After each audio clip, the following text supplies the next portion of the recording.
क्या चेतना पदार्थ के साथ इंटरैक्ट कर सकती है?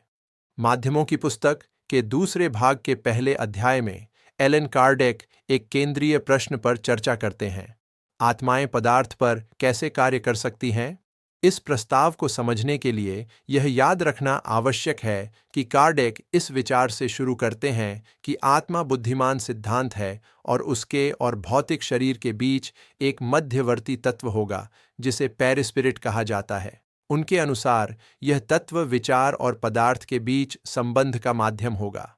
आज विज्ञान आधिकारिक रूप से पेरिस्पिरिट के अस्तित्व को मापने योग्य इकाई के रूप में मान्यता नहीं देता है। हालांकि मूलभूत समस्या खुली रहती है। मन शरीर को कैसे प्रभावित करता है?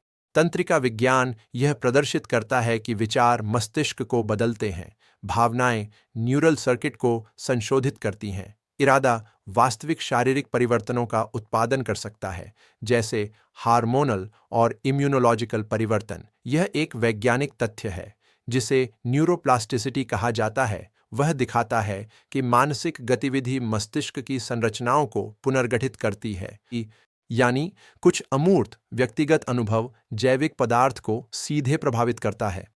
कार्डेक द्वारा उठाया गया प्रश्न इससे भी आगे बढ़ता है। यदि अवतारित मन शरीर को प्रभावित करता है, तो क्या यह असंभव होगा कि एक अवतारित चेतना किसी अज्ञात तरीके से पदार्थ को प्रभावित कर सके? वह सुझाव देते हैं कि आत्माओं की क्रिया प्राकृतिक कानूनों के माध्यम से होती है, जिन्हें अभी तक समझा नहीं गया है। आधुनिक भौतिकी में हमने सीखा है कि पदार्थ और ऊर्जा आपस में विनिमेय हैं। पदार्थ कुछ कठोर और अलग-थलग नहीं है। यह अदृश्य क्षेत्रों और अंतःक्रियाओं से बना है।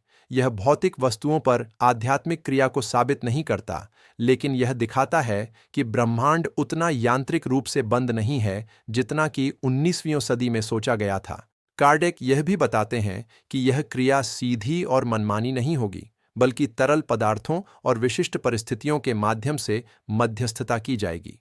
आज जब हम विद्युत चुंबकीय क्षेत्रों, जैव विद्युतता और जीवित प्रणालियों के बीच सूक्ष्म अंतःक्रियाओं का अध्ययन करते हैं, तो हमें एहसास होता है कि अभी भी कई अंतःक्रिया के स्तर हैं जिनकी जांच की जा रही है। केंद्र बिंदु यह है, चेतना और पदार्थ के बीच की अंतःक्रिया विज्ञान में अभी भी चर्चा में सबसे बड़े रहस्यों में से एक है। आध्यात्मिकता एक व्याख्यात्मक परिकल्पना प्रस्तुत करती है। चेतना की निरंतरता इस प्रभाव की अनुमति देगी। विज्ञान यह समझने की कोशिश कर रहा है कि मन पदार्थ से कैसे उभरता है। शायद दोनों दृष्टिकोण एक ही पहेली के अलग-अलग पहलुओं की जांच कर रहे हैं। महत्वपूर्ण यह है कि जांच को खुला, आलोचनात्मक और जिम्मेदार रखा जाए। यदि चेतना और पदार्थ के बीच की अंतःक्रिया पर यह विचार आपके ज्ञान को बढ़ाता है, तो इस सामग्री को उन लोगों के साथ साझा करें जो अस्तित्व के बड़े रहस्यों में रुचि रखते हैं और इस अध्ययन की यात्रा को और गहरा करते रहें।